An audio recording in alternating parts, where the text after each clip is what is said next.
Hello everyone, so today in this video I am going to share how to enable two-factor authentication on Instagram. So firstly open your Instagram account. Now tap on the three lining which is on the top right. Now tap on the settings. Now tap on security.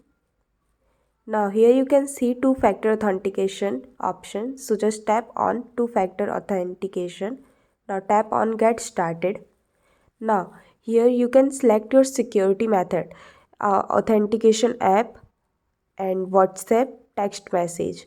So if you select WhatsApp, then Instagram send a login code to your WhatsApp. If you select text message, then they will send a login code to the number you select.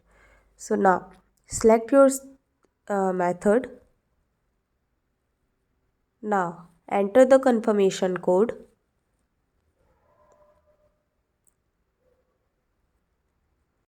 Now tap on next. Now tap on done. Now screenshot these codes.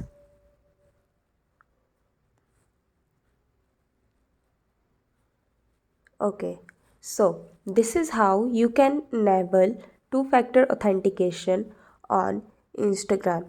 Thank you for watching this video. Hope you like it.